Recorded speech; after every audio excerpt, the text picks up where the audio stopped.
హైదరాబాద్లోని దర్శకుడు రామ్ గోపాల్ వర్మ ఇంటి దగ్గర హై డ్రామా నెలకొంది. ఆర్జీవీని అరెస్టు చేసేందుకు ఒంగోలు పోలీసులు ఆయన ఇంటికి వెళ్లారు. అయితే వర్మ ఇంట్లో లేరని ఆయన సన్నిహితులు పోలీసులకు చెప్తున్నట్లు తెలిసింది. దాంతో పోలీసులు అక్కడే ఎదురు చూస్తున్నారు. ఆర్జీవీ ఎక్కడికి వెళ్లారనే విషయంపై పోలీసులు ఆరా తీస్తున్నారు. దీంతో అరెస్టు భయంతోనే ఆర్జీవీ అదృశ్యమై ఉంటారని పోలీసులు అనుమానిస్తున్నారు. కాగా ఒంగోలు రూరల్ పిఎస్లో విచారణకు వర్మ హాజరు కావాల్సి ఉంది.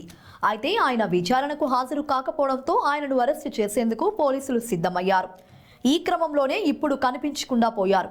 కాగా వైసీపీ హయాంలో ప్రతిపక్ష నేతగా ఉన్న ప్రస్తుత CM Chandrababu, deputy CM Pawan కళ్యాణ్పై ఆర్జీవీ అనుచిత వ్యాఖ్యలు చేస్తూ సామాజిక మాధ్యమాల్లో పోస్టులు పెట్టడంపై కేసు నమోదైన విషయం తెలిసిందే.